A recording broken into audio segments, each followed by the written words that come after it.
स्वरा अपने घर का कचरा अलग अलग जमा कर रही हैं। ये रसोई का कचरा है,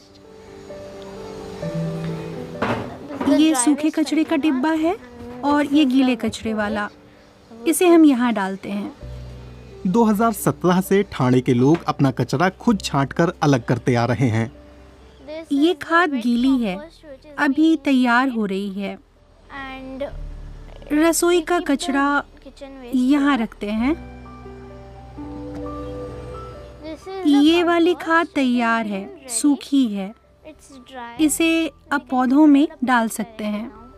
10 साल की स्वरा और उनका परिवार बायोडिग्रेडेबल या गीले कचरे और सूखे रिसाइकल होने वाले कचरे को अलग अलग डिब्बों में रखते हैं। ये इलेक्ट्रॉनिक कचरा है।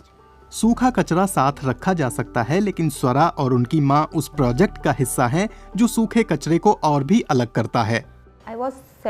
मैं सूखे और गीले कचरे को अलग कर रही थी। 1 साल पहले एक व्हाट्सएप ग्रुप से मुझे पता चला कि प्लास्टिक भी रिसाइकिल हो जाता है, तो मैंने उसे भी अलग करना शुरू कर दिया। मुंबई के पास ठाणे में एक अपार्टमेंट में शाह परिवार रहता है। 300 घरों वाले उनके कॉम्प्लेक्स में करीब 1/3 लोग नियमित रूप से अपना सूखा कचरा भी और अलग करते हैं और समर्थ भारत व्यासपीठ SBV नाम के NGO को देते हैं। NGO हर दूसरे हफ्ते कॉम्प्लेक्स में आकर सूखा कचरा उठा ले जाता है। स्मार्टफोन ऐप की मदद से लोग कचरे को उठवा लेते हैं। ठाणे नगर निगम ने NGO के अभियान प्रोजेक्ट रिवाइटलाइजेशन को आधिकारिक लाइसेंस दिया है।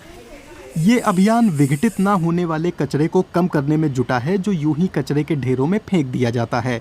SBV के मुख्य कार्यकारी भातु सावंत कहते हैं कि पिछले 4.5 साल में प्रोजेक्ट बढ़ गया है। ठाणे इलाके में अब 1 लाख से ज्यादा घरों से कचरा जमा किया जाता है।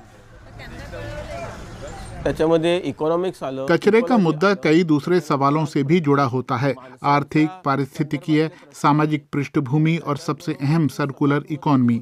तो हमें लगा कि अगर हम कचरे पर ध्यान दें तो मुमकिन है कि हम उससे जुड़े दूसरे मुद्दों को भी हल कर पाएंगे। प्रश्न सुटू शकतात असं आम्हाला जाणवायला लागलं। समर्थ भारत व्यासपीठ गैर लाभकारी मॉडल पर इस प्रोजेक्ट रिवाइटलाइजेशन को चलाता है। उसकी आमदनी का इकलौता स्रोत ठाणे में हॉर्टिकल्चर कचरे का निस्तारण है। मजदूर गिरे हुए पेड़ों और उनकी छटाई से मिली लकड़ी को ईंधन की गट्टियों में बदल देते हैं, जिन्हें वापस ठाणे नगर निगम को बेच दिया जाता है। नगर निगम इनका इस्तेमाल अपने बॉयलरों में करता है। इस तरह स्थानीय निवासियों की मदद से NGO की आमदनी बढ़ती है। अब उनके पास एक कन्वेयर बेल्ट सिस्टम आ गया है जो रोजमर्रा के बढ़ते कचरे को छांट देता है। सिंगल और मल्टी लेयर वाले प्लास्टिक का इस्तेमाल तेल बनाने में होता है। कागज का कचरा छांटकर कंप्रेस किया जाता है, उसे फिर खास प्रोसेसर्स में भेजा जाता है। 27 महिलाएं समूची प्रक्रिया को संभालती हैं। पहले वो स्थानीय डंपिंग ग्राउंड से कचरा बीनती थीं। ऐसी जगहों पर काम करने में स्वास्थ्य का गंभीर जोखिम रहता था और कोई पक्की आमदनी भी नहीं होती थी। अब NGO में फुल टाइम नौकरी के बाद उन्होंने वो काम छोड़ दिया है। कई बार हमें चोट भी लग जाती थी, हाथ पांव कट जाते थे, सिरिंज चुभ जाती थी हाथों में, नाखूनों में, लेकिन करना पड़ता था रोजी रोटी के लिए। दशकों से भारत में ठोस कचरा मुख्य रूप से ऐसे खुले कचरा ठिकानों में ही डाला जाता रहा है। 30 लाख लोगों का शहर ठाणे हर रोज 1000 टन से ज्यादा कचरा पैदा करता है। दूसरे भारतीय शहरों की तरह वो कचरे के बढ़ते ढेरों की समस्या से जूझ रहा है, कचरा छटाई के असरदार तरीके के बिना।